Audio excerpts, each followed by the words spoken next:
Hello friends, इस video में हम बात करेंगे Paras defence and space technology limited company के बारे में। तो हम जानते हैं कि इस कंपनी का जो स्टॉक प्राइस है वो पिछले 2 से 3 महीने से लगातार ड्रॉप हो रहा है। अगर हम ड्रॉप की बात करें तो 5 डेज में 6% का ड्रॉप है, वहीं एक महीने में 19% का ड्रॉप हमें यहाँ पर देखने को मिल रहा है। प्राइस 1400 रुपये से लगभग 1153 रुपये तक चला गया है। तो इतना बड़ा ड्रॉप क्यों हो रहा है, आगे जाके कहाँ पर इसका सपोर्ट बनेगा और इस ड्रॉप के पीछे का रीज़न क्या रहेगा, वो इस वीडियो में हम जानने की कोशिश करेंगे।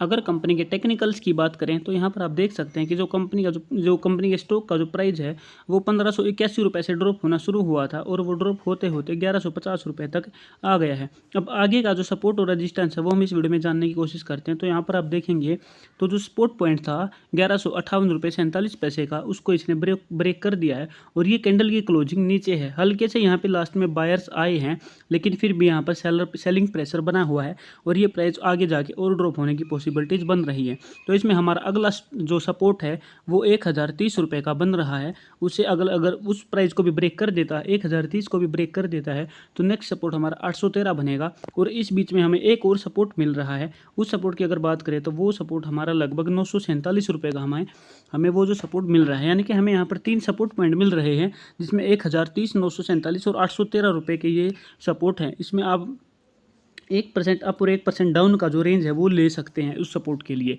अगर ये यहाँ से मार्केट अगर वापस रिट्रेस होती है इस सपोर्ट से, जैसे कि 1030 या 1050 वाले सपोर्ट से मार्केट वापस यहाँ से रिट्रेस होती है, तो हमें टारगेट 1375 रुपये का मिलेगा और उसके बाद हमें नेक्स्ट टारगेट 1503 रुपये का मिलने की पॉसिबिलिटीज़ हैं। अब हम जानते हैं कि ये जो प्राइस ड्रॉप हो रहा है पिछले 2 से 3 महीने से, तो इसके पीछे का रीज़न क्या है दोस्तों।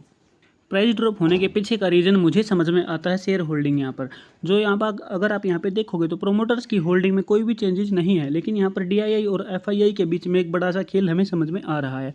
यानी कि जो जून वाले क्वार्टर में वहाँ पे आप देखोगे तो DII की शेयर होल्डिंग 2.75 से घट के सिर्फ 0.07% रह गई है। यानी कि DII ने अपनी सारी शेयर होल्डिंग्स जो है वो कम कर दी, यानी कि पूरे के पूरे यहाँ पर सेल कर दिए। यानी कि सारे के सारे स्टॉक्स एक ही क्वार्टर में बेच देना, एक बहुत ही बड़े नंबर में यानी कि स्टॉक्स यहाँ पर सेलिंग हुई है, तो जिसकी वजह से सेलिंग प्रेशर बढ़ गया है और शेयर की वैल्यू है वो कम हो गई। तो उसके बाद हम बात करेंगे यहाँ पर FII, तो FII यहाँ पे बाई कर रहा है, तो 2.97% की यहाँ पे शेयर होल्डिंग FII की हो गई। यानी कि DII बेच रहा है और FII खरीद रहा है। यानी कि आपको पता है कि किसी भी स्टॉक में अगर इंस्टीट्यूशंस का रोल रहता है तो इंस्टीट्यूशंस के ऊपर ही मेन फोकस रहता है उस कंपनी के प्राइस का ऊपर जाना या नीचे जाना।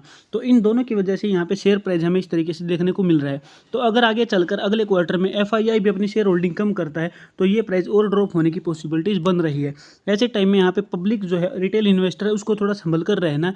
जैसे कि यहाँ पर मार्च के कंपैरिजन में जून के क्वार्टर में यहाँ पर पब्लिक की शेयर होल्डिंग भी कम हुई है, जिस तरीके से प्राइस ड्रॉप हो रहा है।